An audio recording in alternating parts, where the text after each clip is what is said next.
네, 오늘 함께 말씀을 나누려고 하는데요. 이제 말씀의 주제를 결정하면서 좀 어려웠어요. 이 말씀을 받고 이제 말씀을 정리하는데 어려웠는데 이건 비단 이제 저에게도 해당되어지는 말씀이기도 하고 좀 무거운 마음으로 말씀을 준비했습니다. 다소 좀 어감이 세고 좀 기름기가 쭉 빠진 말씀일 것 같아요. 조금 어떻게 그냥 들으면 쉽지 않을 수 있는 말씀인데 함께 좀 말씀 앞에 주신 말씀이니까 말씀 앞에 정직하게 함께 반응하며 나아갈 수 있었으면 좋겠습니다. 오늘 말씀의 주제는 강도의 소굴이라고 하는 주제입니다. 강도의 소굴입니다. 그래서 오늘 말씀을 통해서 제가 오늘 제 얼굴에 침을 좀 뱉어볼까 합니다. 사람을 잘 속이려면요, 선으로 위장해야 잘 속습니다. 나쁘게 막 무섭게 이렇게 하면 속질 않고요. 진짜 그 사람을 속이고 싶을 때는 가장 선하고 착한 모습으로 위장을 해야 사람이 잘 속아요.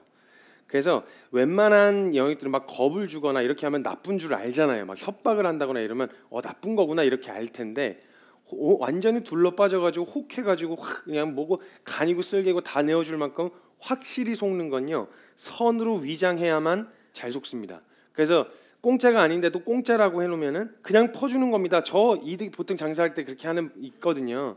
예, 특히 이제 제가 핸드폰을 사러 가거나 이렇게 했을 때 제가 이렇게 마주해서 이렇게 여러 사람들을 만나고 장사하시는 분들 다 그렇다는 게 아니고요. 몇몇 사람들이 얘기할 때 제가 가장 의심스러울 때가 언제냐면 저 이러면 남는 거 하나도 없어요.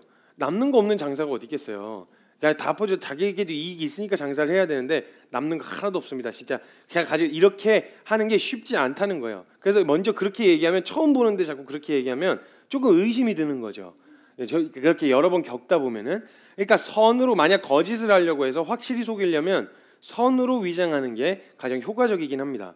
그래서 가장 위험한 건요, 대놓고 정욕대로 살아라라고 말하는 세상보다 겉으로는 선으로 위장하고 선과 의의를 추구하고 쫓는다고 말하고 하는데 실상은 그렇지 않은 교회가 세상보다 원래 더 위험합니다.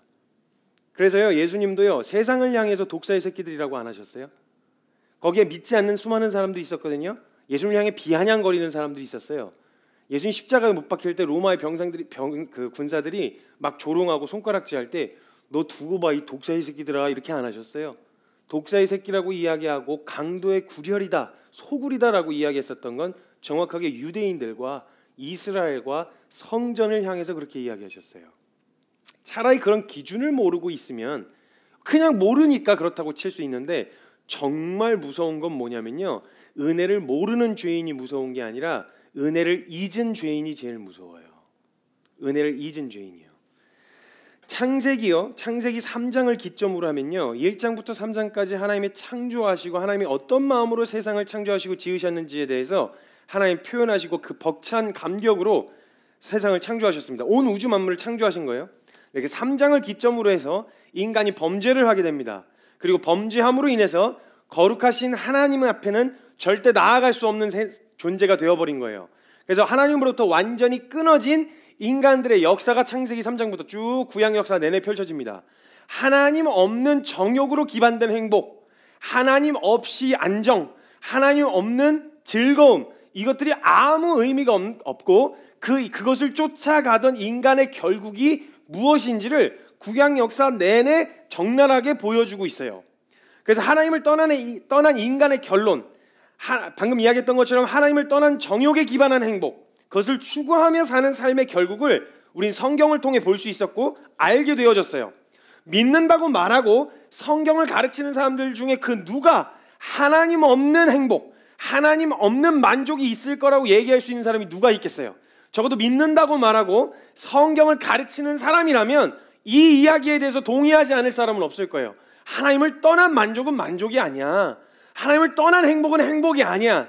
내 잠시 잠깐 육체의 즐거움과 정욕에 의해 짜릿하고 즐거울 수는 있겠지만 그건 진정한 행복이 아니야 라는 말을 그 어떤 누가, 성경을 가르치는 그 어떤 누구라도 이 말을 부정할 사람이 어디 있겠어요? 솔직한 말로 이걸 대놓고 이렇게 얘기하면 너무 티나죠. 사람들은 그런 말을 듣고 싶지 않아 하면서도 실상 그런 얘기를 하는 사람들, 하지 않는, 다시 설명하겠습니다. 저도 얘기하다 헷갈렸어요. 그 이야기를 듣고 싶어 하지 않아요. 거룩하게 살아라, 순결하게 살아라, 이런 얘기를 원하지 않아요. 육체가 원하지 않는다라는 거예요. 따뜻하게 이야기를 원하고 그냥 배려해주고 존중해주고 그냥 이렇게만 하길 원하는 이걸 원해요? 근데 실제로 그 이야기를 해주잖아요? 거짓 선지자라 그래요. 이해가 되시죠? 저도 회중 입장에서 듣지만 막 결단해라 막 이렇게 하면 막 부담스럽고 뭐 너무 어렵고 극단적인 거 아니냐고 이렇게 하다가도 실제로 그 말에 반응을 해가지고 설교자가 그래요 여러분 원하는 대로 사세요. 그래도 천국 갈 수 있어요. 여러분 아무 데나 그냥 막 하고 싶은 대로 마음껏 사세요. 괜찮아요 라고 이야기해주면 또 거짓 선지자라 그런다고요.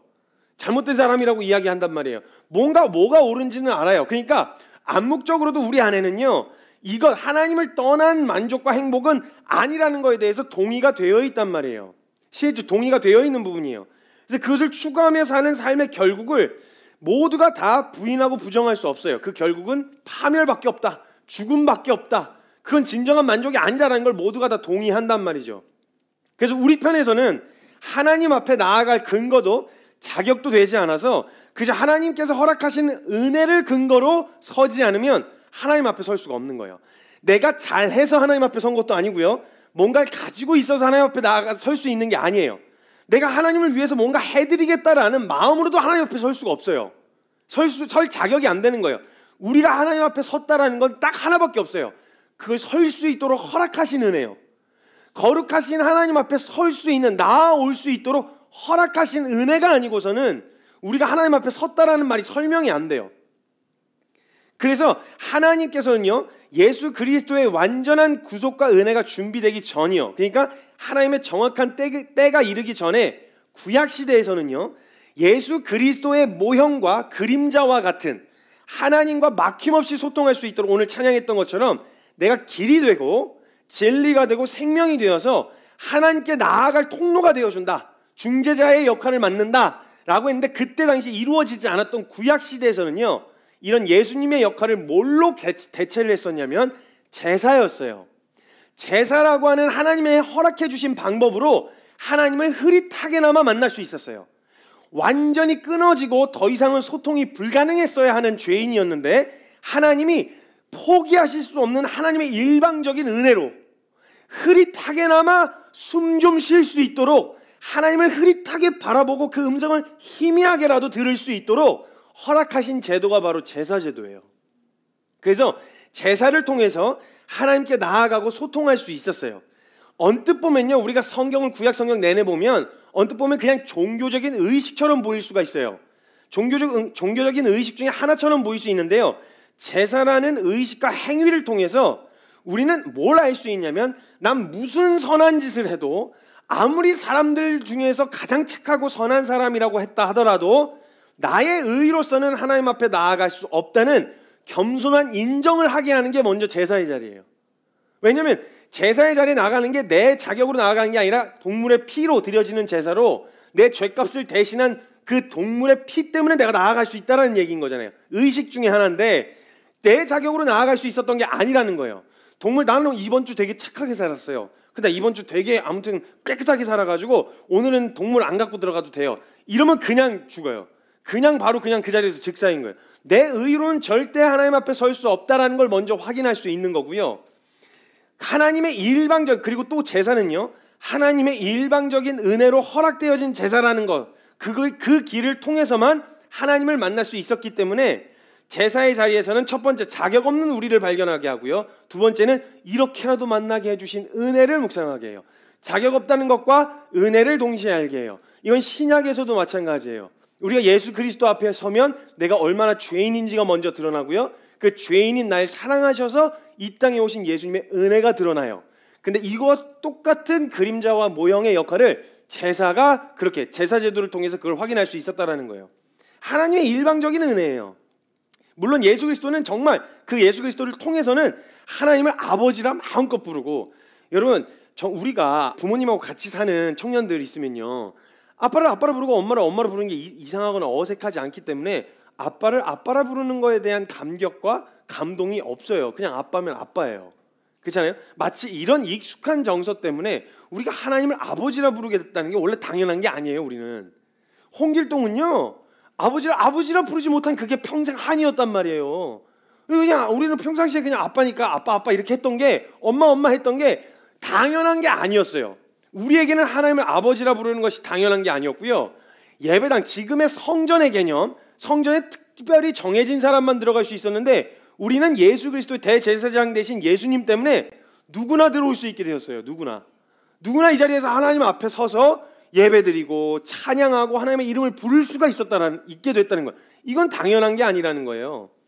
그래서 당연한 게 아닌데 그 자리에서 정말 제사라는 자리에서 흐릿하지만 그림자처럼 이렇게 뚜렷하게 보이진 않지만 그 거룩하신 하나님 앞에 설 수 있다는 걸 알 수 있는 게 바로 제사제도였어요. 구약시대에.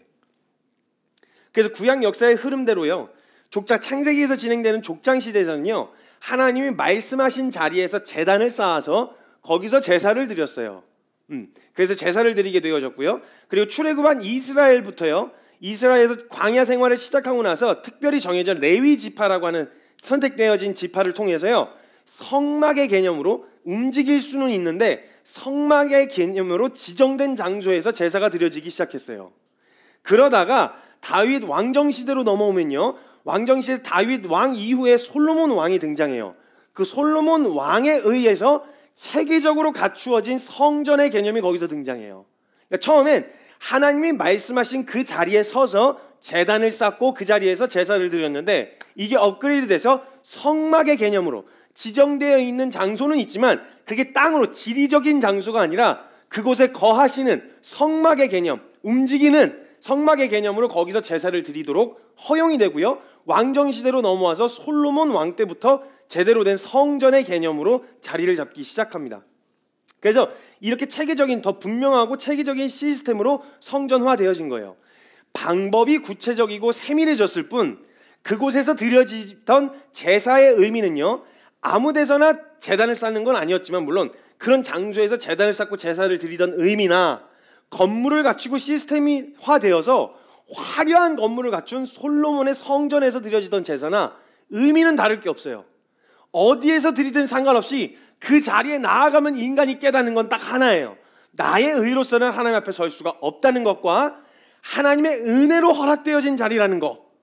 그러니까 이것에 대한 의미를 더 되새기기 위해서 수많은 의식과 시스템이 필요했죠. 까먹지 마. 네 자격으로 나아간 거 아니야. 성전이 화려하고 예배가 화려하기 때문에 예배를 받으신 거 아니야. 하나님이 너를 이 자리에 나오게 하신 건 너가 자격이 있어서가 아니야 라는 거를 잊지 않고 그 자리에, 제사의 자리에 나아갈 때마다 잊지 않게 하려고 더 세밀하고 더 구체적이고 분명한 가이드를 제시한 거예요. 이전의 제사는요, 창세기 12장부터요 12장 전까지 11장까지는요 인류가 하나님 없이 범죄한 인류의 역사가 어떻게 끝나는지를 보여줘요. 6장에서 노아의 방주 사건 터진 다음에요 11장에서 바로 또 얼마 지나지 않아서 바벨탑을 쌓다가 흩어지잖아요. 그리고 나서 이렇게는 도저히 안 된다는 인류의 결론이 11장까지 내려진 다음에 12장부터는 예수 그리스도의 역사로 초점이 확 맞춰져요. 그냥 모든 조명이 다 꺼지고 스포트라이트 하나만 딱 켜진 거예요. 그래서 아브라함이라고 하는 역사를 통해서 이어지기 때문에요, 아브라함에게, 선택받은 아브라함에게 하나님 말씀하시고 가르쳐 주셔서 그 허락되어진 사람들만 제사를 드렸기 때문에 족장시대에서, 즉 성막이 아니라 장소적 그냥 제단을 쌓고 드리는 이 제사의 개념이 의미를 상실하지 않고 제사가 드려질 수 있었어요. 이해가 되시죠? 아무한테나 제사 드리라고 하신 게 아니라 그 딱 초점, 라이트가 딱 비춰진 그 대상들에게 제사를 가르쳐 주시고 제사의 의미를 알려주셨기 때문에 그 사람들은 성막과 체계화된 시스템이 없었어도 제사를 드리는 원리나 방법에 대해서 정확하게 알고 있었어요. 그런데 이제 다수가 되다 보니까 큰 민족을 이루게 되었고 몇백만이 되는, 수백만 되는 이스라엘 백성이 되다 보니까 누구는 알고 누구는 모르고, 누구는 관심인데 누구는 모르고, 이렇게 되어지면 안 되잖아요. 기억해야 돼. 모든 백성들에게 이야기하기를 이스라엘 백성들이 모두 너 들어라. 제사의 자리에 나아갈 때는 너가 너의 자격으로 나아갈 수 있는 게 아니며 하나님의 은혜로 허락된 자리라는 걸 잊지 마라 라고 하는 걸 공식적으로 알려줘야 됐기 때문에 체계적인 시스템이 필요했던 거예요. 시스템이 있어야만 받으시는 게 아니라 시스템으로 본질을 잊지 않게 하신 거예요. 이게 성막으로 변하고 성전으로 변하게 되어진 과정이란 말이죠.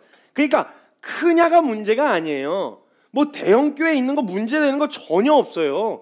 문제가 아니라 그 시스템과 그 체계적인 시스템이 갖춰진 이유는 성막에선 초라해 보이는 성막이나 화려한 성전이나 아무 상관없이 제사의 의미와 본질만 알면 된다는 거예요. 예수 그리스도의 은혜와 내가 어떤 은혜 입은 자인지만 잊지 않으면 예배 화려하게 드릴 땐 드리면 되는 거고 없으면 없는 대로 하면 되는 거예요. 그래서 무엇보다 중요하게 생각하셨던 게 이 제사의 의미를 변질시키거나 왜곡시킬 수 없도록 하나님을 따르기로 하나님을 선택한 지파 하나를 딱 택하셔서 레위 지파들이 그 제사의 체계를 완벽하게 숙지하고 있었어요. 정확하게 숙지하고 있어요. 이건 누구도 침범할 수 없어요.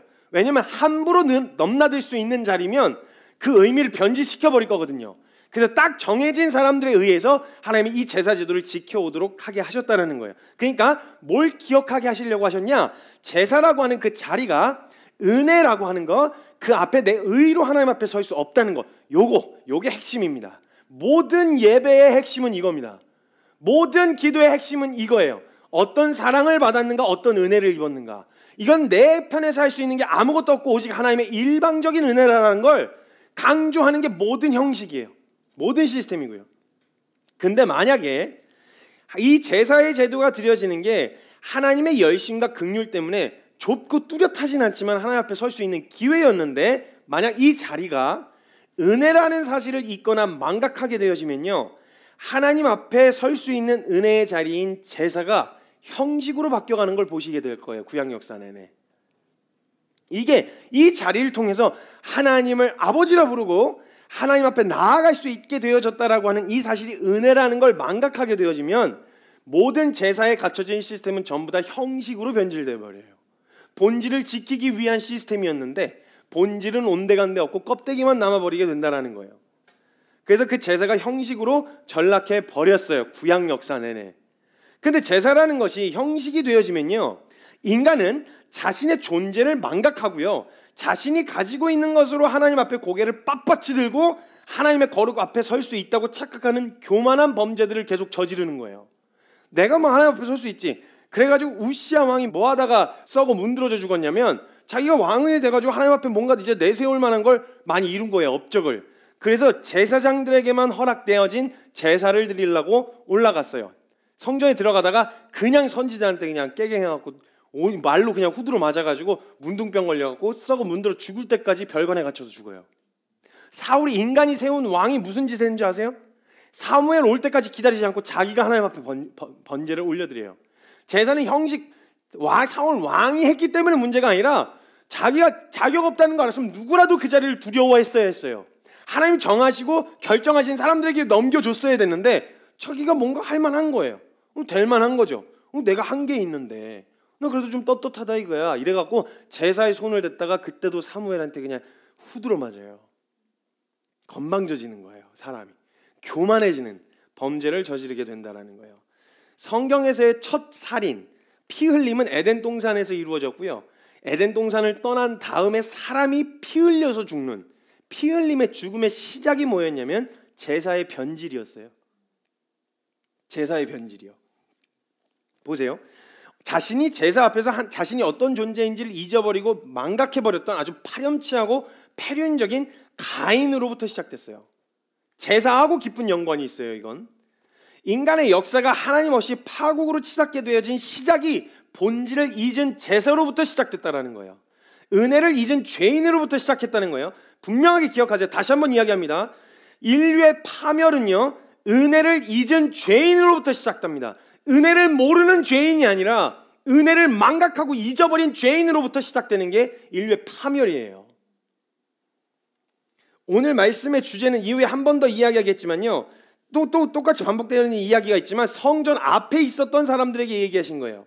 이스라엘 백성들, 혈통으로는 정통을 주장하는 유대인들에게 하신 말씀이에요. 강도의 소굴이다. 이곳을 강도의 소굴로 만들지 마라. 그걸 만들고 있는 주체자들이 누구냐? 유대인, 이스라엘 백성들, 혈통으로 정통이라고 말하는 너희가 이곳을 강도의 소굴로 만드는구나. 이 성전을, 하나님의 은혜가 담겨있는 결정체인 성전을 너희가 그렇게 더럽히고 있구나. 예수님은 은혜를 들어본 적도 없는, 은혜가 있는 줄도 모르는 사람들에게 독사의 새끼들이라고 말하지 않으셨어요. 세상을 향해서 강도의 소굴이라고 말씀하지 않으셨어요. 정확하게 은혜인 줄 알지만 은혜를 망각하고 잊은 백성들에게 하신 말씀이었다라는 거예요. 세상을 파멸로 이끄는 것은 은혜를 모르는 죄인 때문이 아니라 은혜를 잊은 죄인들 때문이라는 걸 결코 잊지 말아야 한다는 거예요. 그래서 항상 모든 인류의 타락의 중심에는 이스라엘이 있었어요. 시작됐어요. 거기서부터. 가인은요, 어려서부터요, 무엇을 보게 됐었냐면요, 아빠가 어떤 사람이냐면요, 그냥 가인이 할머니가 없는 유일한 인간이죠. 가인은 할머니가 없어요. 할머니 할아버지가 없어요. 할머니 할아버지가 하나님이에요. 따지고 보면, 그렇게 따지면 하나님으로부터 나왔으니까 마태복음 족보는 위에서부터 내려오지만 누가복음 족보는 밑에서부터 올라가거든요. 거꾸로 해서 아담 위를 봤더니 아담 위에는 하나님이시다, 이렇게 된단 말이에요. 족보가 그래요. 그러니까 바로 위에가 하나님이셨어요. 하나님이 직접 창조하시고 만드시고 디자인하신 결정체를 가인은 보고 자랐어요. 보고 자랐단 말이에요. 그리고 아담은 첫사람이었기 때문에요, 창조의 영광과 범죄로 망가진 처절함을 경험한 유일한 사람이 바로 아담이었어요. 우리는 에덴 동산을 그냥 멀찌감치 성경에 있는 이야기로만 듣잖아요.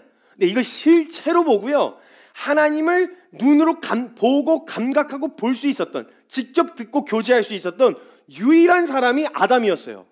이것도 경험하고 하나님에게서 완전히 끊어져 내쳐진 범죄 이후에 그 인류의 그 처절함을 두 개 다 비교해보고 직접 경험해 봤던 사람이 아담이었단 말이에요.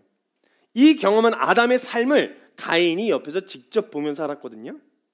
그리고 그가 아담이 잠시 잠깐 자신이 어떤 존재인지를 망각하고 호기심에 선택한 그 일로 지금 무슨 일이 벌어졌는지를 거의 1000년 가까이를 지켜봤어요. 잠시 잠깐의 그 짜릿함과 그 정욕에 충실하게 반응한 그 반응 때문에 1000년 가까이를 지켜봤어요. 다른 사람은 몰라도요, 범죄로 말미암아 비참해진 현실 앞에 가장 비참했을 사람이 아담일 거예요. 자신의 결과니까. 지금 자행되어지는 모든 일들이 다 자신이 대단한 것도 아니야, 뭐 엄청 크게 잘못한 것도 아니야, 선악과 하나 따먹었다는 이거 하나만으로 벌어진 이 일들이 어떤 일을 불러일으켰는지를 처절하게 절규하면서 지켜봤을 사람이 아담이었단 말이에요. 얼굴과 얼굴을 맞대던 영광에서 제사라고 하는 좁은 통로로 하나님 앞에 나아가는 답답함을 가장 처절하게 느꼈을 사람이 바로 아담이었고요. 여러분, 핸드폰 사용하시다가 핸드폰 사용하기 못하면 되게 답답하잖아요. 그렇죠? 연락하려고 하는데 핸드폰이 없어. 요즘 공중전화도 없으니까 연락이 진짜 그게 답답하더라고요. 다 갖고 있는데 없으면 불편하고, 갖고 다니다가 없으면 진짜 그게 막 답답함이 크게 느껴지거든요. 아담은 오죽했겠어요? 막힘없이 하나님과 소통하다가, 하나님 부르면 그냥 하나님과 소통할 수 있었던 이 아담이 이제는 제사라고 하는 좁은 통로로만 주님을 만나뵐 수 있으니 이게 얼마나 답답하겠어요. 자유롭던 그가 범죄한 육체에 가로막혀 하나님 앞에 당당하게 떳떳하게 설 수 없는 존재에 대한 답답함을 느꼈을 거예요. 그리고 제사를 드릴 때마다 이 사람이 뭐가 자꾸 생각났을 거냐면, 자신이 저지른 일과 자신이 범죄한 직후 범죄한 상태로는 거룩하신 하나님을 대면해 봤던 사람이잖아요.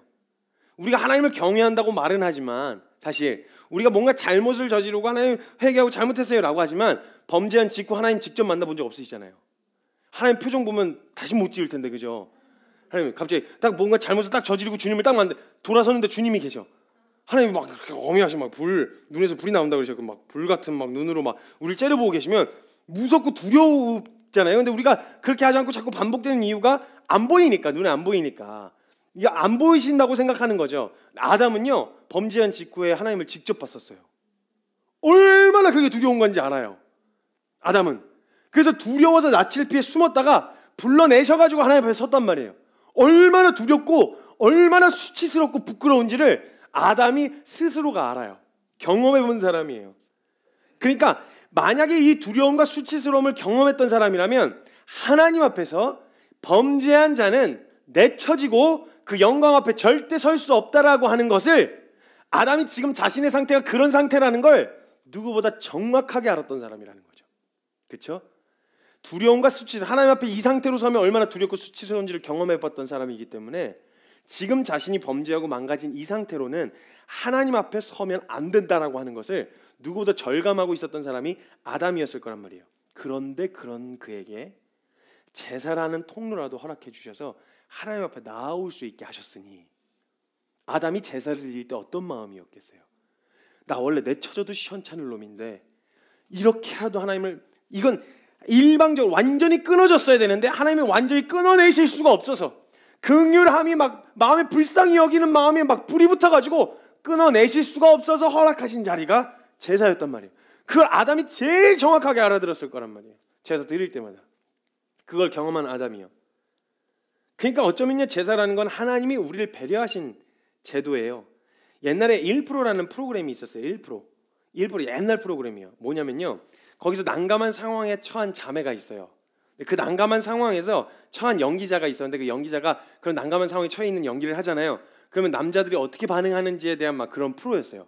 예를 들면 위험한 막 조폭에 둘러싸여갖고 막 협박을 당하고 있는 사람이 있으면 일반인 남자는 어떻게 반응할까?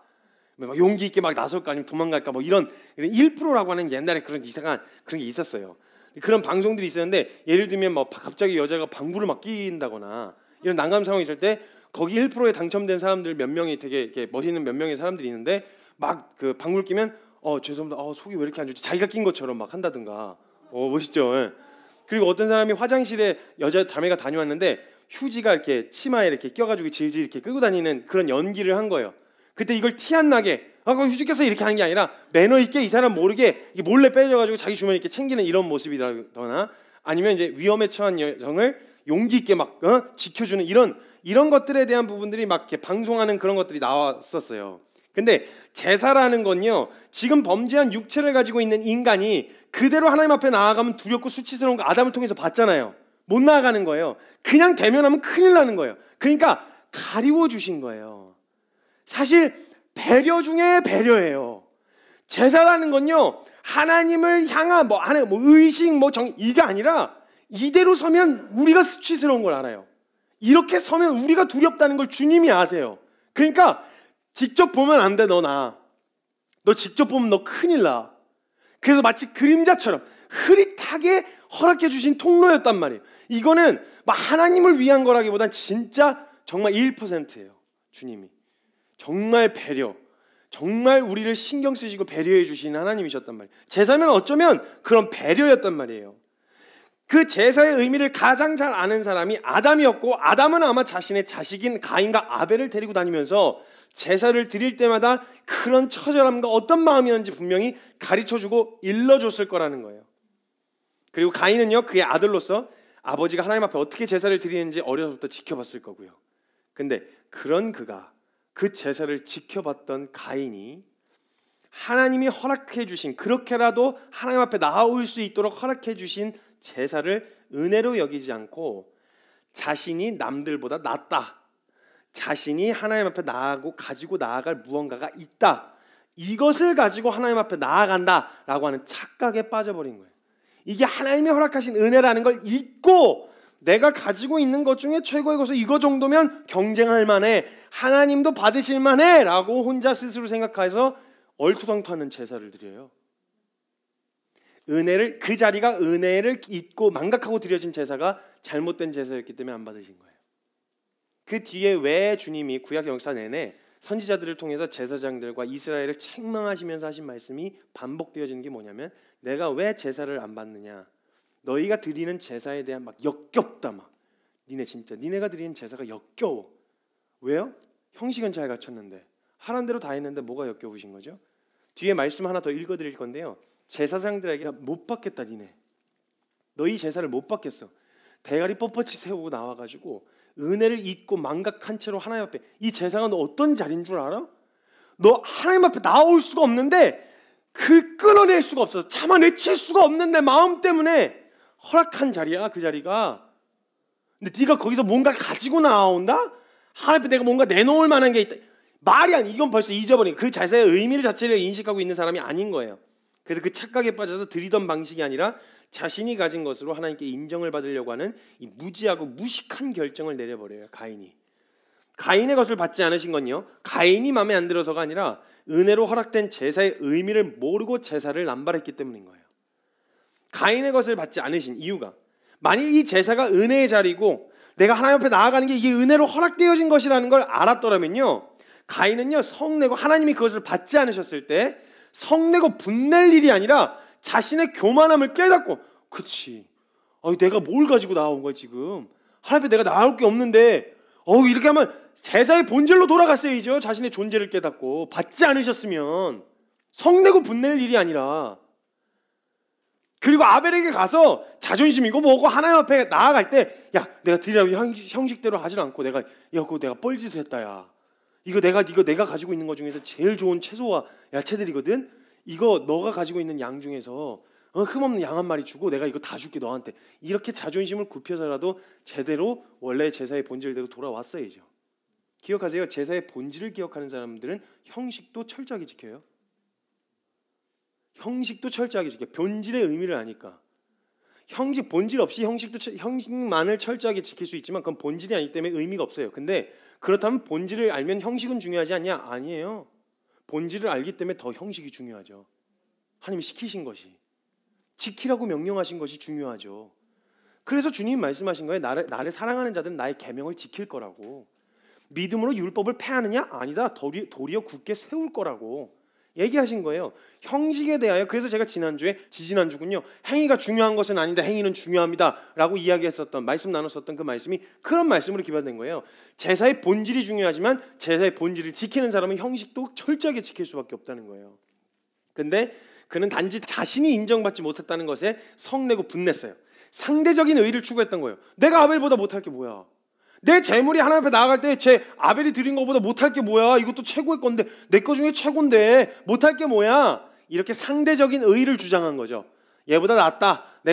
제가 누누이 말씀드리지만 사람보다 좀 더 착하다고, 사람들보다 조금 더 선하다고, 하나님 앞에서도 의롭다는 말이 결코 아니라는 걸 제가 분명 말씀드렸습니다. 하나님의 의의는 절대적인 의의예요. 상대적인 의의가 아니라. 하나님 보시기에 의여야 돼요. 사람들보다 착하다가 아니라, 사람들보다 선하게 살았다가 아니라 하나님 보시기에 의여야 한다는 거예요. 왜 내 것은 안 받냐? 이게 분노로 바뀐 거예요. 그래서 하나님은요, 구약 시대에서도 더럽혀지고 의미를 모르는 본질을 잃어버린 제사를 원하지 않는다고 말씀하셨어요. 말라기 1장 10절 말씀에 보면요, 만군의 여호와가 이르노라 너희가 내 제단 위에 헛되이 불사르지 못하게 하기 위하여 너희 중에 성전문을 닫을 자가 있었으면 좋겠도다. 너희가 그냥 막 드리는 제사의 의미도 모르고 본질도 모르는 채 마구잡이로 자행되어지는 이 난잡한 제사를 누가 못 드리도록 성문 좀 닫아줬으면, 성전 문 좀 닫아줬으면 좋겠다. 누가 좀 형식, 본질은 다 새까맣게 까먹고 그냥 겉으로 치장되어지는 모습으로만 하는 이 더럽고 역겨운 제사를 안 드렸으면 좋겠다. 제발 좀. 내가 너희를 기뻐하지 아니하며 너희가 너희 손으로 드리는 것을 받지도 아니하리라. 이게 가인에게 하셨던 말씀하고 똑같은 거 아니에요? 가인에게 행하셨던 거랑 똑같은 거예요. 창세기에 등장한 제사, 그리고 말라기, 마지막 구약의 마지막 장인 말라기에서 이야기하시는 제사의 의미와 같은 의미예요. 여전히 안 받겠다는 거예요. 1장에서부터 계속 강조하시는 게 뭔지 아세요? 제사장들과 이스라엘 백성들에게 물으시는 이야기를 하나님의 말라기 선지자를 통해서 이야기하시는데요, 내 이름을 멸시하는 제사장들아, 나 만군의 여호와가 너희에게 이르기를, 6절부터 읽고 있습니다. 제가 지금 만군의 여호와가 너희에게 이르기를 아들은 그 아버지를, 종은 그 주인을 공경하나니 내가 너희 아버지일진데 나를 공경함이 어디 있느냐? 내가 주인일진데 나를 두려워함이 어디 있느냐? 너희는 이르기를 우리가 어떻게 주의 이름을 멸시하나이까 하는도다. 비아냥거리면서 우리가 언제 주님을 멸시했어요? 우리가 어떻게 감히 하나님의 이름을 망령되이 일컬 수 있겠어요? 비아냥거리는 거예요. 너희가 더러운 떡을 나의 제단에 드리고도 말하기를 우리가 어떻게 주를 더럽게 하였나이까 하는도다. 이런 난잡하고 더러운 재물을 갖고 올라와가지고 마치 가인이 하나님 앞에 내놓은 재물처럼 난잡하고 더러운 떡을 가지고 나와서 이르기를 우리가 언제 하나님을 더럽게 했어요? 너희에게 있어 내 가치가 그 정도라는 거 아니야. 여호와의 식탁을 경멸히 여길 것이라 말하기 때문이라. 만군의 여호와가 이르노라 너희가 눈먼 희생제물을 바치는 것이 어찌 악하지 아니하며. 원래 흠없는 제물을 드려야 했어요. 이건 정확하게 제정되어 있는 율법이었거든요. 흠없는, 상처가 있거나 장애가 있는 제물을 가지고 하나님 앞에 나아가면 안 됐어요. 눈먼 희생제물을 바치는 것이 어찌 악하지 아니하며 저는 것 병든 것을 드리는 것이 어찌 악하지 아니하냐. 대충 드린다는 거죠. 때운다는 거예요. 예배를, 제사를. 그것을 너희 총독에게 드려봐라. 너 가지고 대통령한테 한번 갖다 줘봐. 너가 가지고 예배 드리는 태도, 네가 말하는 마음, 그거 만약에 존경한다고 말하는 그 사람 앞에 똑같이 한번 해봐. 너 그거 되겠어? 그때 당시에 최고의 권위자라고는 왕 앞에서조차 너 그런 거 먹으라고 갖다 줄 수 있겠어? 손님이라도 내가 진짜 좋아하는 손님이 오면 내가 가진 것 중에서 가장 최고의 것을 내놓기 마련인데 너 나한테 나오는데 이런 더럽고 눈먼 거, 저는 거, 병든 거 갖고 와서 하나님 앞에 드리긴 드렸는데요? 하나님 앞에 예배 드리긴 드렸어요. 이걸 갖고 와서 나를 더럽히지 않고 있다고 지금 네가 얘기하는 거야? 그거 한번 가져와서 총독에게 한번 드려봐. 그가 너를 기뻐하겠으며 널 받아주겠느냐? 만군의 여호와가 이르노라. 너희나 하나님께 은혜를 구하면서 우리를 불쌍히 여기소서 하여 보라. 너희가 이같이 행하였으니 내가 너희 중에서 하나님들 받겠느냐? 만군의 여호와가 이르노라. 너희가 내 제단 위에 헛되이 불사르지 못하게 하기 위하여 너희 중에 성전 문을 닫을 자가 있었으면 좋겠도다. 교회 문 닫고 싶다. 내가 너희를 기뻐하지 아니하며 너희 손으로 드리는 것을 받지도 아니하리라. 만군의 여호와가 이르노라. 해 뜨는 곳에서부터 해 지는 곳까지 이방 모든 민족 중에서 내 이름이 크게 될 것이라.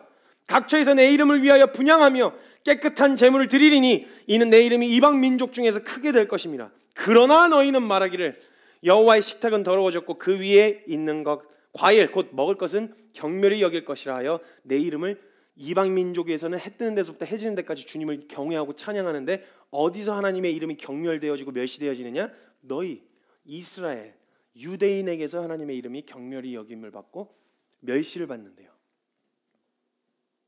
제사의 의미도 본질도 잊어버린, 제사의 의미를 잊었다는 말은 은혜를 망각한, 은혜를 잊은 죄인들을 말하는 거예요.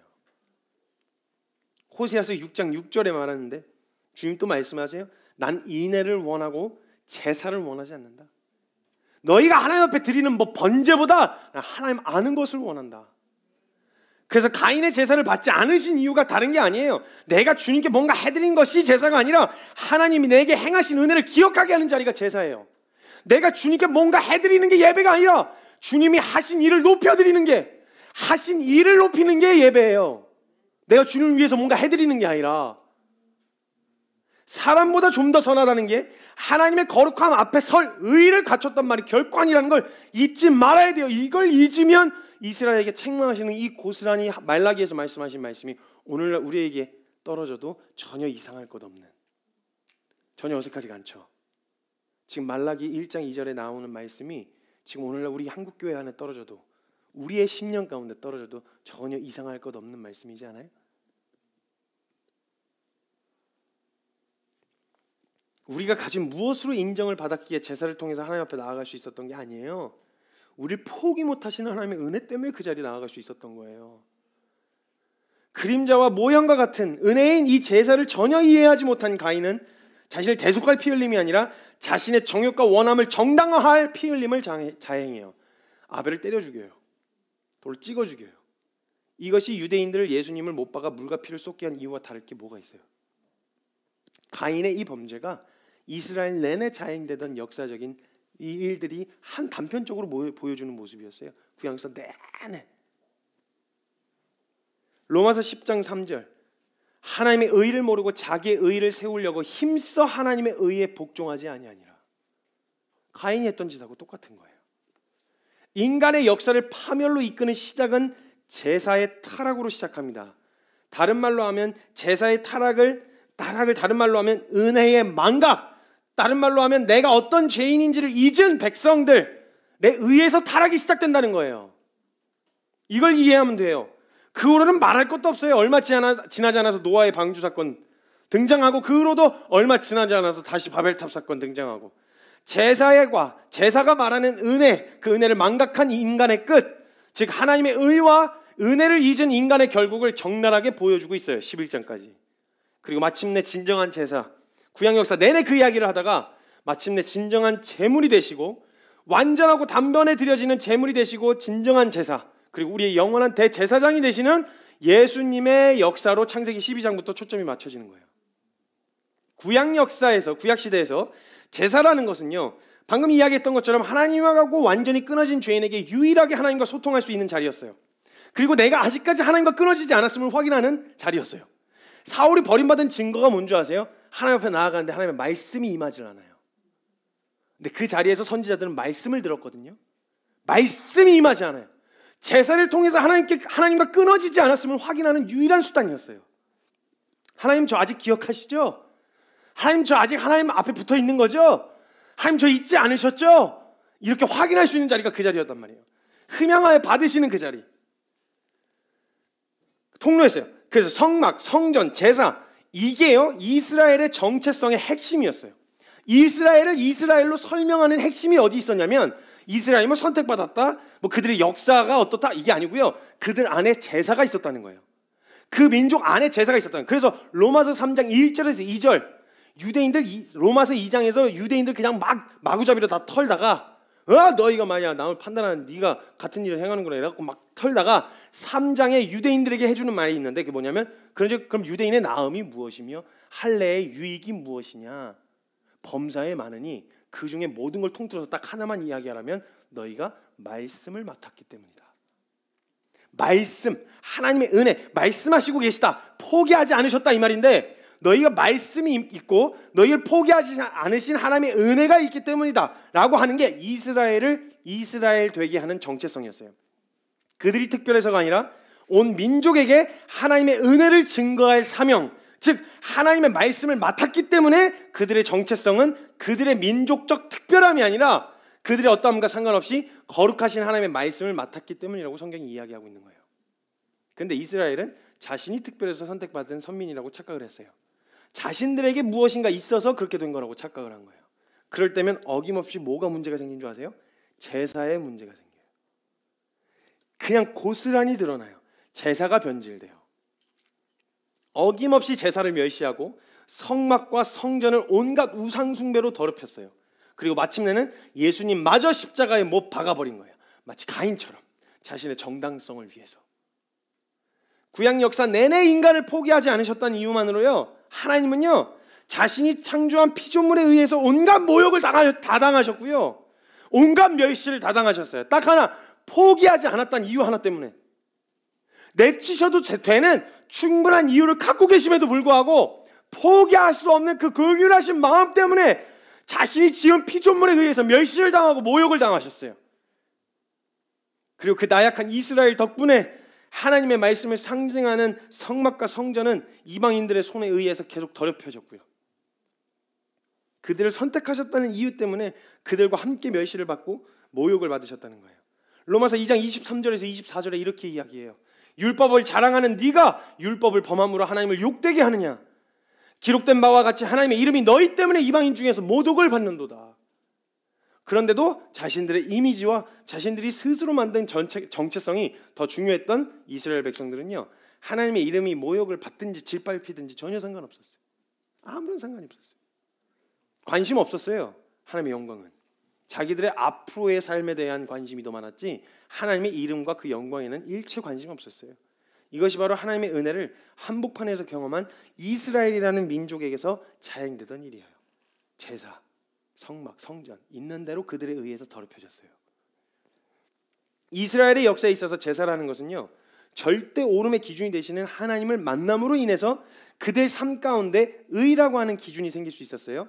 그래서 이것을 통해서 이스라엘의 정치, 역사, 외교, 문화, 경제 이 모든 영역을 세우는 기준이 제사였어요. 율법, 규례, 하나님의 절대적인 의를 기준으로 사회의 모든 전반적인 규범이 다 정해졌어요. 외교, 정치, 경제, 문화 이 모든 게요, 종교에만 국한되어 있는 게 아니라, 지난주에 나눴던 것처럼 종교에만 국한되어 있는 게 아니라 모든 걸 다 포괄하고 있는 문제였어요. 이스라엘의 정체성과 그들이 갖고 있는 모든 삶의 방식들을 다 영향을 미치고 있던 게 제사였어요. 제사라고 하는 건 은혜요. 그러면 이스라엘을 무너뜨리려면 뭐 하나만 무너뜨리면 되는데요, 제사. 딱 이거 하나만 무너뜨리면 다 무너지는 거예요. 이스라엘 본질을 잃은 도덕, 다 제 나름대로의 기준의 도덕으로 전락해버리는 거예요. 다른 게 없이 이걸로 의해서 신명기에 계속 기록하면서 해주셨던 게 하나님의 말씀과 그 은혜를 근거로 세워진 질서들이었단 말이에요. 이걸 근거 삼아 사회 규범으로 살아가고 있었는데, 그러니까 이스라엘의 모든 사회, 정치, 경제, 문화를 한 번에 썩은 세속의 가치로 무너뜨리는 방법은 딱 하나, 그들이 핵심이 되는 제사, 성막, 성전을 무너뜨리면 되는 거예요. 물리적으로 무너뜨리는 것이 아니라 제사와 성막과 성전의 본질을 와해시키고 변질시켜버리면 이스라엘 사회의 전반적인 모든 영역을 다 한 번에 무너뜨릴 수 있는 거였어요. 그렇다면 반대로 다시 세우는 거는요, 다시 일으켜 세울 수 있는 방법은요, 새로운 정책과 다른 새로운 개혁이 필요한 게 아니라 온전한 제사와 정결한 성전으로 회복되어지는 본질의 회복이 일어나면 나머지는 다시 의미를 되찾고 질서를 잡을 거란 이야기죠. 그래서 구약시대에서 이스라엘의 타락은 어디서부터 시작되냐면 제사와 성막과 성전의 타락부터 시작되고요, 왕정시대에서는 개혁을 뭐부터 시작했냐면 성전 정화부터 시작했어요. 이게 진짜 개혁이었어요. 이스라엘의 진짜 개혁, 성전 정화요. 지금 세상이 악으로 치닫고 있는데 그럼 그 가운데서 교회를 향해 말씀하시는 말씀이 뭐겠어요? 새로운 시스템을 만들어라? 새로운 패러다임을 갖춰라? 아니요. 성전 정화, 제사의 의미와 본질을 되찾아라. 이걸 이야기하실 수밖에 없는 거예요. 이거 되찾으면 나머지는 알아서 회복되니까. 이스라엘의 중심을 무너뜨리면요, 나머지 사회, 경제, 문화 이 모든 영역이 무너져 내릴 수밖에 없으니까 사단이 뭘 제일 먼저 공략을 하려고 하겠어요? 제일 먼저 제1타깃은 이스라엘의 중심이 되는 성막과 성전, 그리고 그것을 맡은 제사장들과 제사장들을 타겟으로 잡겠죠. 작게는 이스라엘 공동체로 봤을 때는 제사를 맡은 제사장과 레위 지파로 볼 수 있겠지만 영적인 의미로 크게 본다면, 포괄적으로 본다면 제사장 직분을 맡은 이스라엘을 공략하면 나머지는 말할 거 없다는 거죠. 모든 이방 민족도 은혜를 소개하고 설명해야 할 이스라엘이 그렇게 타락해버렸으니 이방 민족이 뭘 보고 하나님의 은혜를 경험할 수 있겠어요? 요즘 말로 하면 교회를 섬기는 목회자가 타겟이 되겠죠. 근데 나아가 교회의 큰 그림으로 영적인 의미로 더 깊은 의미로 들여다보면 교회를 구성하고 있는 성도의 타락이 우리만의 타락이 아니라 사회의 전반적인 타락의 징표라는 거예요. 교회의 타락이.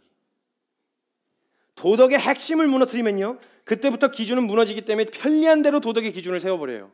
의의 기준과 핵심을 무너뜨리면 내가 의의 기준이 되기 때문에 내 기준으로 사회의 규범과 도덕을 재구성하게 될 수밖에 없어요.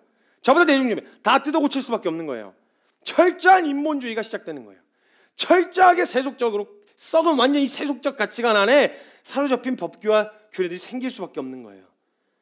엘리 제사장의 두 아들이 성막을 강도의 소굴로, 집창촌으로 만들어버린 대상이 엘리 제사장의 두 아들이었어요. 사무엘상 2장에 보면요, 엘리가 매우 늙었어요. 늙었는데 그의 아들 둘이 있었는데 그 온 이스라엘에게 행한 모든 일과 회막 문화에서 수종드는 여인들과 동침을 했대요. 그들에게 이르되 너희가 어찌하여 이런 일을 했느냐. 엘리가 지금 책망하는 거예요, 두 아들에게. 뭐라고 책망하는지 보세요. 너희가 어찌하여 이런 일을 했느냐. 내가 너희의 악행을 이 모든 백성에게서 듣노라. 내 아들들아, 그러지 말라. 내게 들리는 소문들이 좋지가 아니하니라. 너희가 여호와의 백성으로 범죄하게 하는도다. 너희 왜 하나님 앞에서 범죄했냐라고 묻지 않았어요. 너희가 그렇게 한 것이 뭐라고 이야기하냐? 여호와의 백성들로 하여금 범죄할 명분을 주는 거다. 너희가 하는 게 범죄하게 하는 행위라는 거예요. 즉 간접적으로 죄를 짓게 만들었다는 게, 엘리 제사장은 자신의 연약함 때문에 죄를 지은 거예요. 두 아들은 엘리 제사장. 근데 그들의 행동이, 그들의 결론이 뭘 갖고 왔냐? 즉 간접적으로 죄를 짓게 만드는 그 일을 했다는 거예요. 지금 엘리 제사장이 책망하기를, 너희가 여호와의 백성으로 범죄하게 하는도다. 너희의 범죄가 이스라엘을 범죄하게 한다고 이야기하고 이스라엘의 범죄가 온 열방을 범죄하게 한다, 이 얘기인 거예요. 그래서 같은 짓을 해도 교회가 그렇게 욕을 먹는 이유가 그거예요. 행동은 같은 행동인데 뭐 그럴 수도 있지 라는 말이 잘 통하지가 않는 게 교회예요. 그럴 수 없죠. 그걸 주장해서 밥 벌어먹고 살았잖아요, 우리가.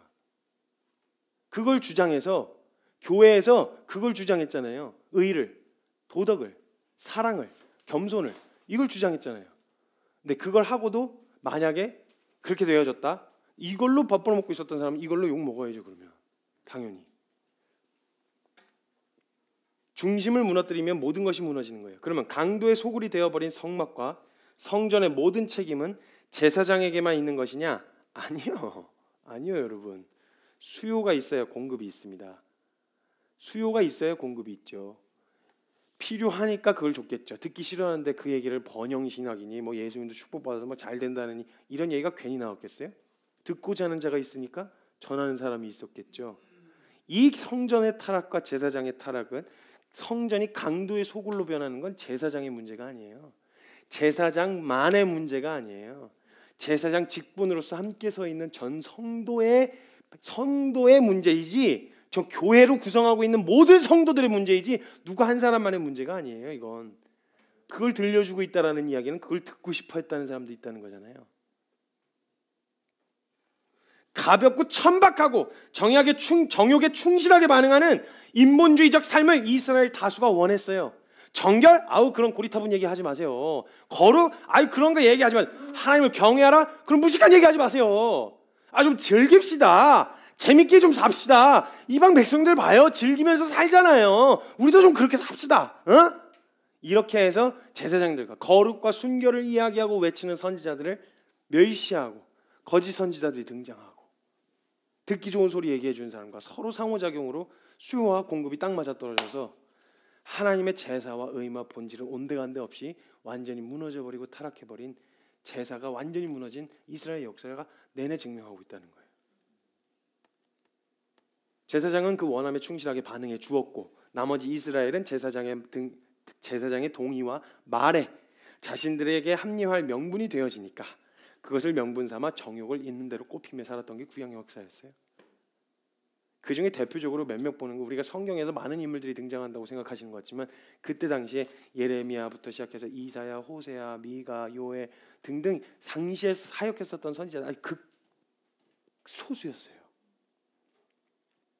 절대 다수가 전부 다 가볍고 즐기면서 내 원함대로도 하고 주님도 뭐 필요하면 찾고 요 정도의 삶 외에는 절대 다수가 수많은 선지자들이 있었어요. 전부 다 그때 당시에 정말 하나님의 말씀을 대언할 수 있는 선지자들은 극소수였어요. 극소수. 성경에 등장하는 선지서 수백 년의 역사잖아요. 그 중에서 몇 명밖에 등장 안 하잖아요. 지금 성경에서도. 성전을 강도의 소굴로 만드는 것은 단지 한 개인이 아니라 온 성도가 함께 강도의 소굴로 만드는 거예요. 강도의 소굴로 만드는 건 우리의 책임입니다. 우리의 책임. 사랑하는 성도 여러분, 여긴 교회입니다. 여긴 성전이에요. 하나님을 향한 전적인 헌신을 비웃을 곳은 세상이지 교회가 아닙니다. 하나님을 향해서 드리겠다, 뛰어들겠다, 하나님을 향해서 전부를 드려서 나 주님을 향해 헌신하겠다라고 하는 그 헌신을 비아냥거리고 비웃음거리로 만드는 건 세상이 할 일이지 교회에서 할 일이 아니라고요. 하나님을 향한 헌신이 가장 빛나야 할 곳이 교회죠. 하나님을 소망하고 그분을 향해 열정적으로 달려가는 그 열정이 가장 아름답게 빛이 나야 할 곳이 교회 아니겠어요? 근데 거기서조차도 야, 너 뭐 이단 아니야? 너무 그렇게 믿는 거 안 돼, 인마.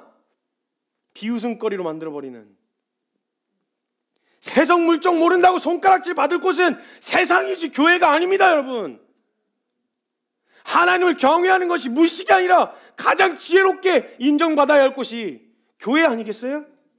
세상 물정을 몰라요? 몰라도 돼요. 그런 거 어차피 안다고 해도 다 거짓과 속임으로 뒤죽박죽 돼 있을 거예요. 그거 세상 물정을 아는 건 세상을 창조하신 하나님을 알 때야 가장 완전하게 알 수 있어요.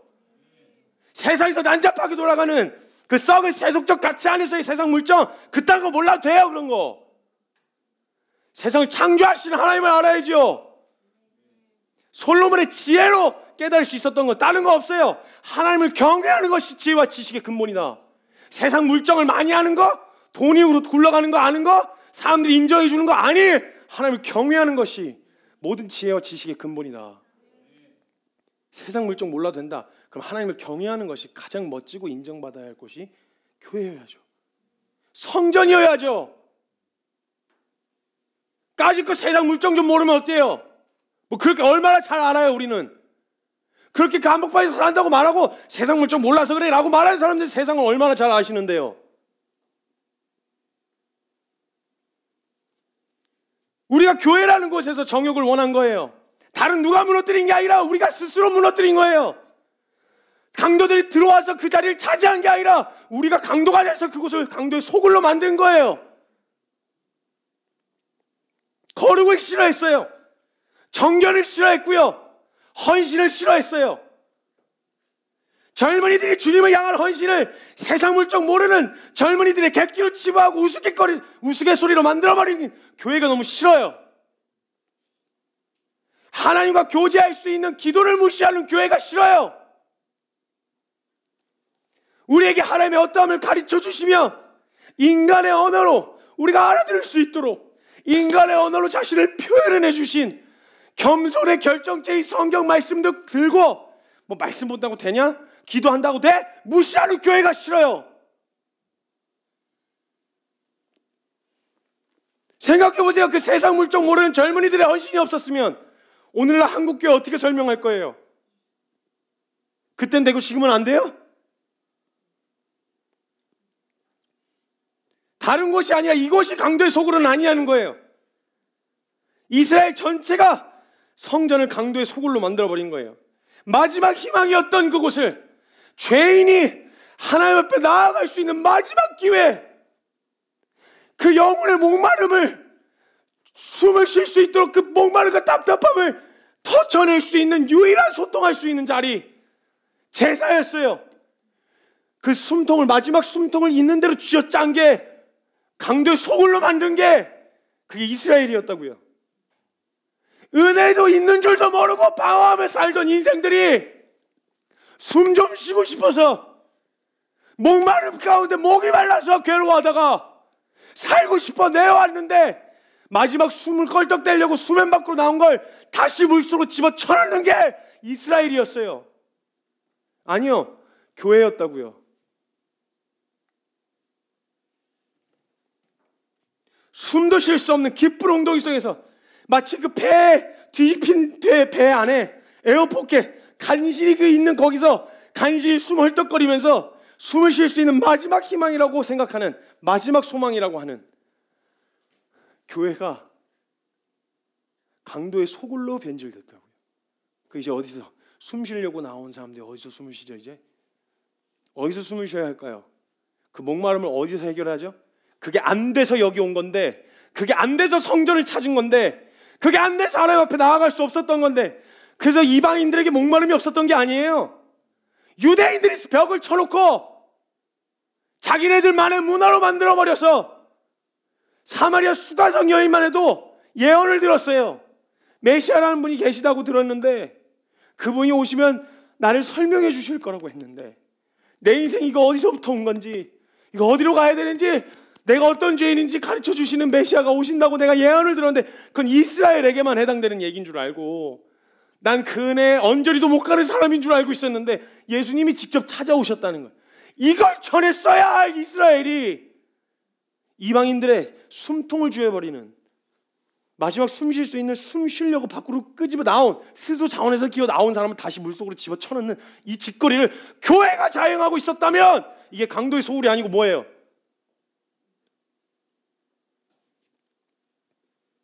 수많은 영혼들이 숨을 쉬려고 몰려오는 그 자리에서 마지막 숨통을 쥐어 흔드는 이 죄악을 어떻게 감당할 거예요, 우리? 오늘 우리에게 주어진 것이 은혜임을 망각하면 우리가 가장 먼저 더럽힐 것이 이 교회예요. 이 교회가 난잡하게 더럽혀지면 강도의 소굴로 변해요. 그곳에 들어오는 사람들을 취하고 뺏고 죽이고 멸망에 이끄는 곳 밖에는 안 될 거라는 거예요. 예배와 기도, 말씀을 멸시하게 될 거예요. 어떻게 주어진 예배가 어떻게 주어진 기도예요? 예수님으로 이름으로 기도한다는 말이 어떤 의미예요, 우리에게? 어떻게 주어진 말씀인지를 잊으면요, 역사를 잊은 민족에게 미래는 없다고 이야기하듯 이 은혜와 역사를 잊으면 한국교회에 미래 없어요.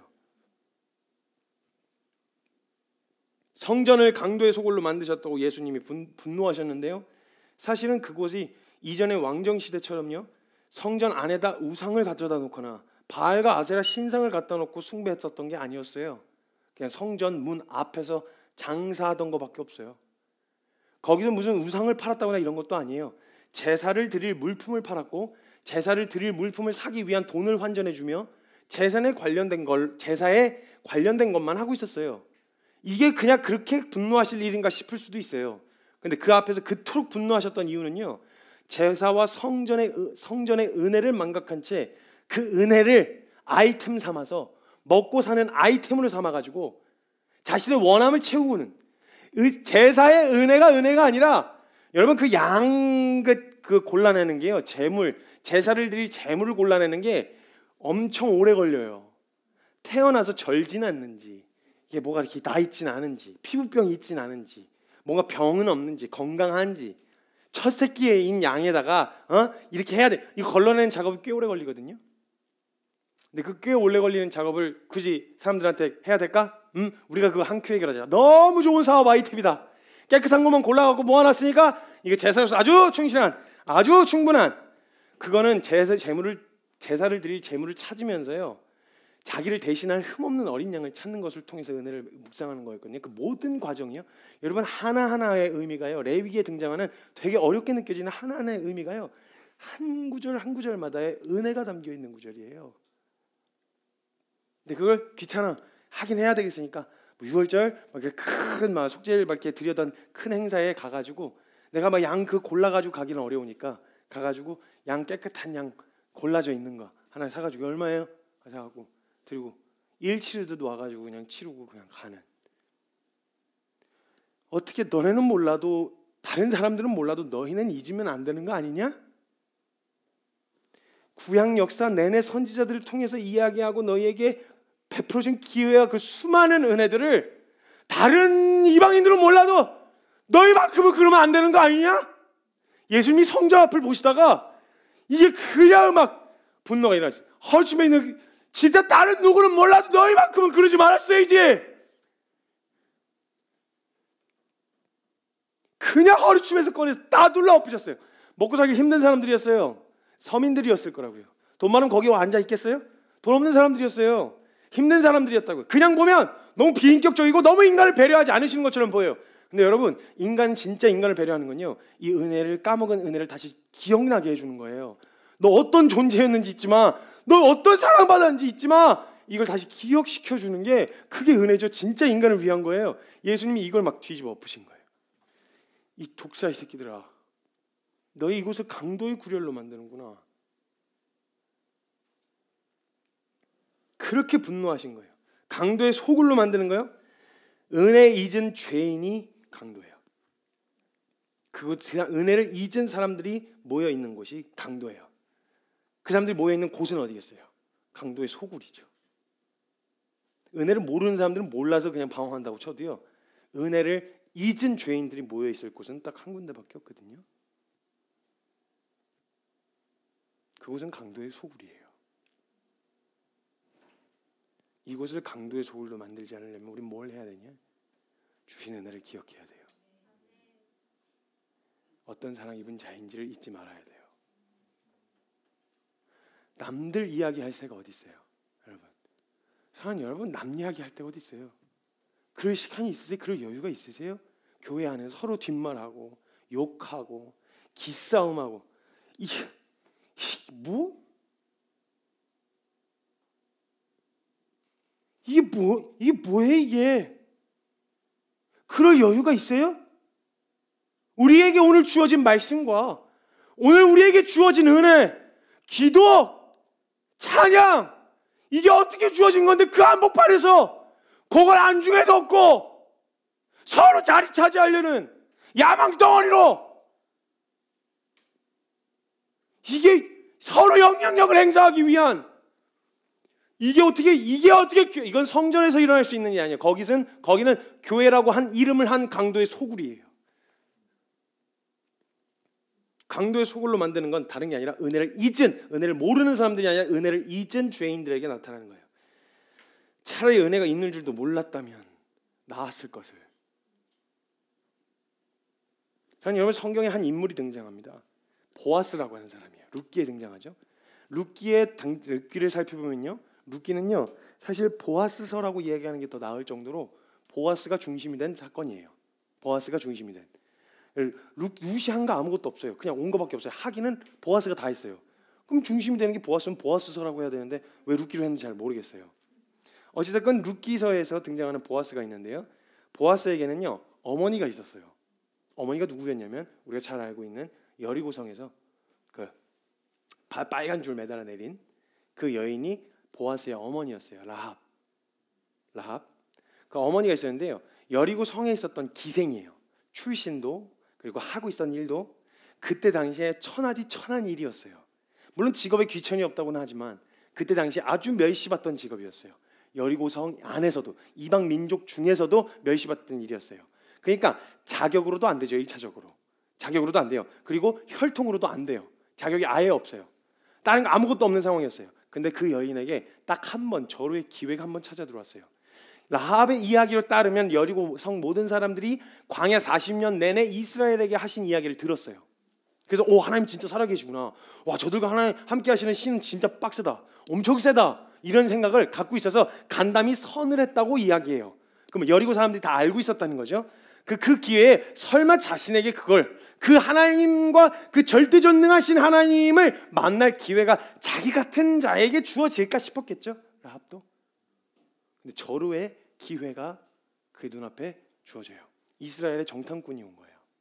그 정탐꾼이 왔을 때 마지막 가기 전에 이스라엘에게 가는 정탐꾼 도망가라고 숨겨준 다음에 도망가는 이 정탐꾼에게 저 혹시 제가 자격이 없다는 건 아는데 제가 이스라엘 뭐 태생도 그렇고 제가 천하지 천한 사람이라는 거 아는데 혹시 저도 같이 갈 수 있을까요? 그때 이스라엘 백성이 약속을 하나 해줘요. 정탐꾼이 빨간 줄 매달아 놔. 라합이요, 그거 걸리면 이거 만약 정탐꾼 살려줬다가 잘못 걸리면 라합 이거 그냥 죽는 거예요. 죽는 거예요. 반역죄로 죽어버리는 거예요. 근데요, 목숨 걸고 이스라엘이랑 같이 하고 싶었던 게 아니라 이스라엘과 함께 하시는 하나님, 그 하나님 자기네겐 자격이 주어질 기회가 주어지지 않을 거라고 생각했는데 초월의 기회처럼 준 그 마지막 기회를 빨간 줄을 내리면서 생명줄을 내린 거예요. 살고 싶어서 생명줄을요. 라합이 거기다 매달아놓고 얼마나 무서웠겠어요. 돌고 도는 이거 되는 거 맞아? 별의별 생각이 드는데 혹시 나한테 그냥 숨어서 도망가는데 그냥 나한테 던진 말 아니야? 나 자격이 없는데? 난 해당 사항이 아닌데? 라고 하는 그 마지막 순간에 누가 날 구하러 오는 게 아니야. 근데 뭔가 꽝 하면서 무너져 내렸는데 무서워서 숨어있다가 눈을 떴더니 자기만 그 줄이 내려져 있는 그곳만 서 있는 걸 보게 된 거예요. 이게 자격이 없는 자에게 그 참여하게 해주신, 그 역사에 동참시켜 주신 은혜가 무엇인지를 아는 사람은 라합이었겠죠. 그래 이스라엘인으로서 살죠. 혈통은 아니었는데 그의 아들이 보아스예요. 그러니 알죠. 은혜로 거두신 바 되었다라는 게 어떤 의미인지요. 그래서 보아스는요, 보아스에게 자신이 자격이 없는데 유대인이 된 거잖아요. 유대인이 됐다라는 건요, 유대인의 민족적인 어떤 선민 때문에 자부심이 있었던 게 아니라 하나님께 부르심을 받았다라고 하는 은혜가 있었어요. 그 자기가 있는 유대인으로서의 충실한 삶을 살아요.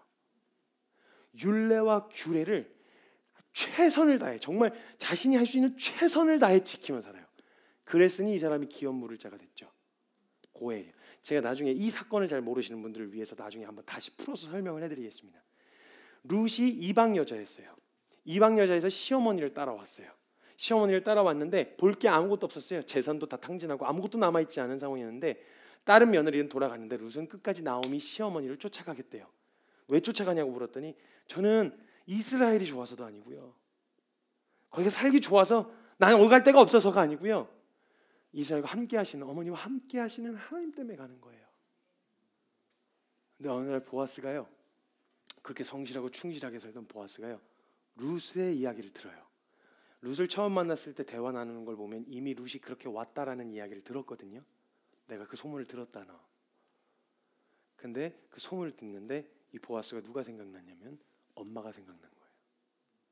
이방 여자로서, 이방 여자가 자격도 능력도 아무것도 없었는데 하나님 앞에 설 수 있는 하나님의 백성이 된다고 하는 기준으로 아무것도 없었는데 거두신 바 됐다라는 거, 자기 어머니를 경험한 거예요.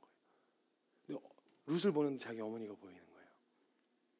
그에게, 룻에게 해당되어지는 기업 물을, 그는 그 부족 시대를 살아가면서 한 부족이 12지파가 있었는데 그 지파가 어떤 한 종족도 가족도 가문이 완전히 멸족하지 않도록 그 가문을 유지하고 이어줄 수 있는 은혜의 제도들이 몇 가지 있었거든요. 이거는 철저하게 갚아주는 사람은 자기만 손해보는 거예요. 이거 은혜 모르면 절대 할 수 없는 법이에요. 은혜를 아는 사람들만 그거 지키거든요. 보아스가 그걸 지키겠다고 이야기를 해요. 그것도 어떻게 지키는 줄 아세요? 율례와 규례에 어긋나지 않도록 철저하게 지켜서 생색내지도 않아요. 왜냐하면 자기도 그렇게 거두신 바 된 은혜를 입은 사람이거든요. 그리고 그 룻도 예수님의 역사에 동참하는 은혜를 입어요. 마태복음의 족보 보시면요, 이게 무슨, 제가 그냥 막말할게요. 이건 족보인데 무슨 족보가 개족보예요. 막장 족보예요. 마태복음부터 보시면요, 마태복음 1장에 족보 나오는데 보세요. 유다가 그렇게, 유대인이 그렇게 주장하던 게 혈통이었거든요. 그 혈통의 정통성은 어떻게 이어지냐면 장남에 의해서 이어져요. 보세요. 아브라함, 이삭으로 이어지는 순간 벌써 이삭 첫째 아니었어요? 이스마엘이 있었어요. 둘째예요.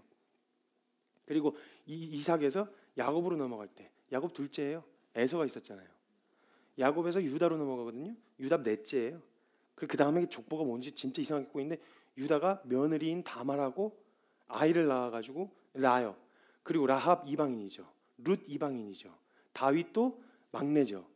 족보가 무슨 정통성이 하나도 없는 이 족보예요. 이걸 뭐 자랑할 만한 족보가 아니었단 말이에요.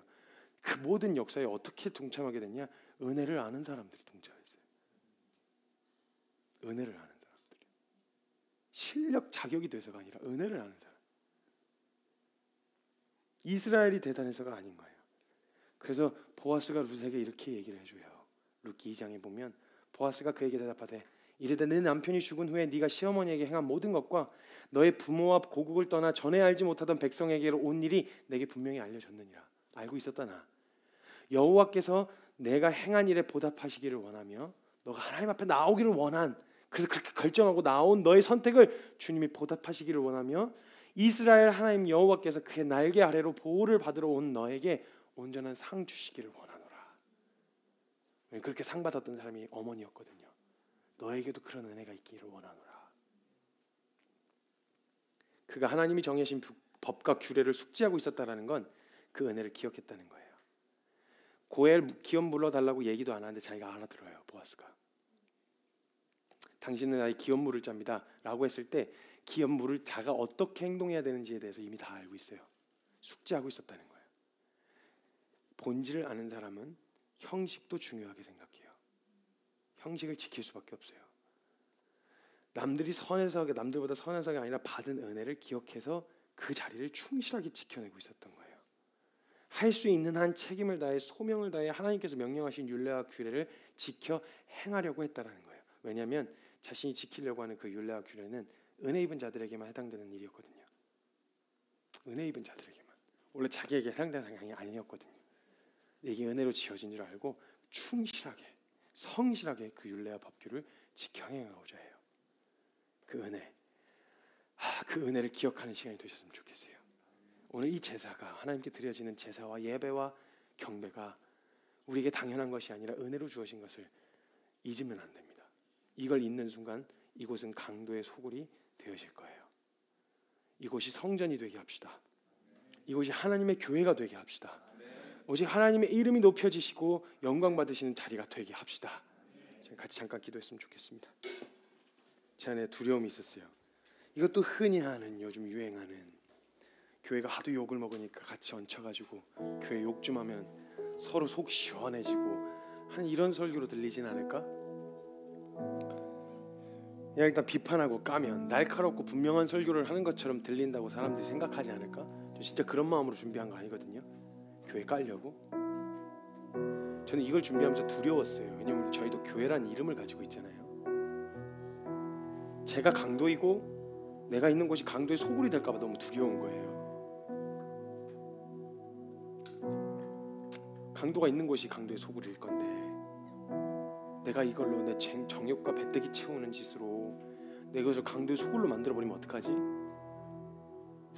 무거운 책임감이 있는데 제 안에 무너지는 연약함을 볼 때마다 야, 이거 더 사람들 모이기 전에 이거 내가 강도로 소굴로 만들기 전에 내가 이거 그만둬야 되는 거 아니야?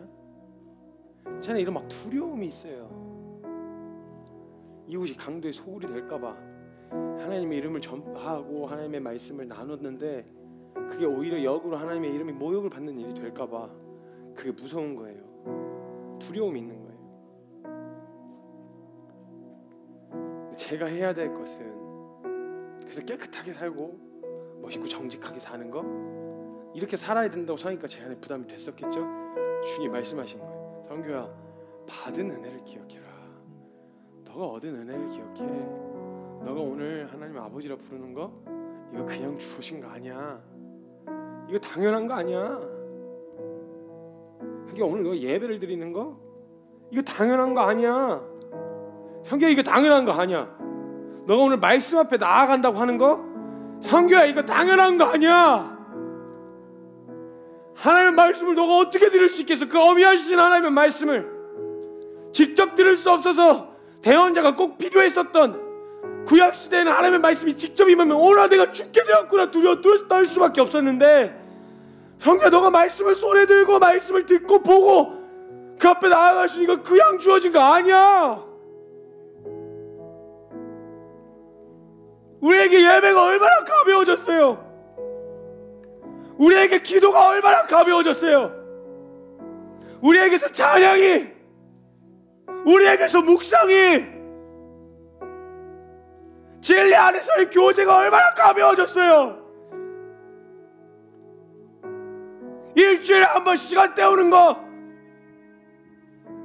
아니요.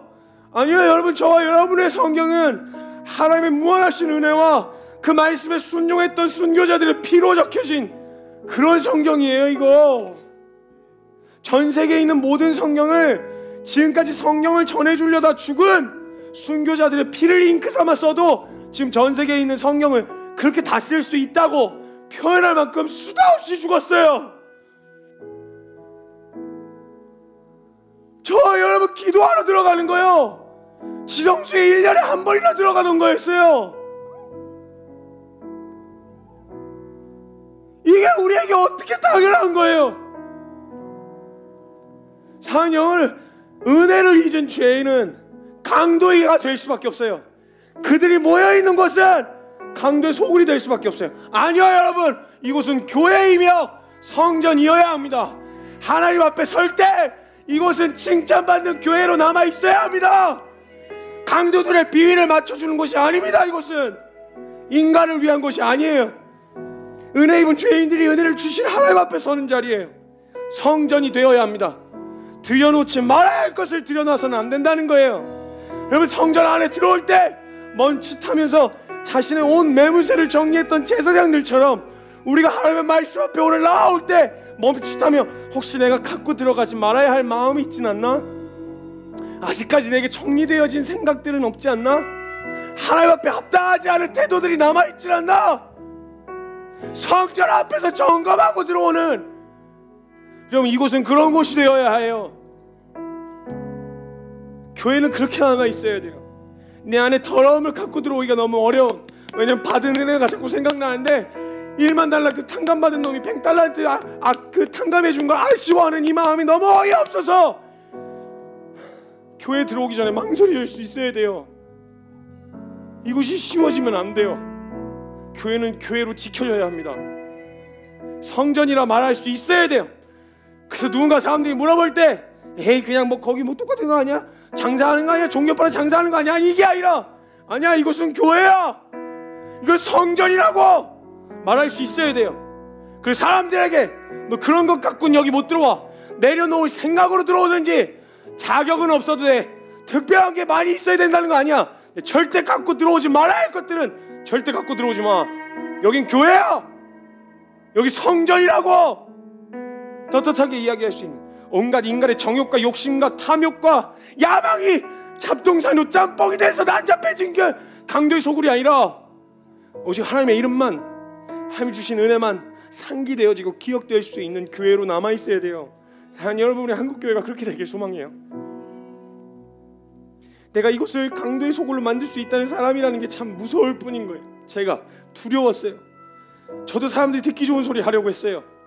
듣기 싫은 소리를 하는 것도 혹시 사람들이 이렇게 하면 속 시원해하지 않을까 이런 마음도 없지 않아 섞여 있을 때가 있어요. 사실 무슨 생각을 하는, 사람들을 위해 하는 말 아니에요. 이건 이 자리가 어떤 자리인지 다시금 기억해 주시는 시간이 있었어요. 과감한 헌신을 망설였고요, 도전을 망설였어요. 은혜를 말한다고 하면서도 저의 원함을 교묘히 말씀에다 섞어놓고 있는 거예요. 사랑하는 성도 여러분, 우리 함께 이곳이 성전이 되게 합시다. 교회 앞에서 머뭇거리고 하나님 앞에 합당한 것을 갖고 있지 않은지 점검할 수 있는 교회가 되게 해야 합니다. 이곳에서 절대 이방의 잡신들이 발을 들여놔서는 안 됩니다. 인간의 정욕과 탐욕이 여기에 자리 잡고 있어서는 안 됩니다. 오직 겸손한 마음과 순결한 마음으로 우리에게 베푸신 은혜를 기억하며 주님을 예배하는 자리가 되어야 합니다. 이곳이 교회가 되게 합시다. 이곳은 교회입니다.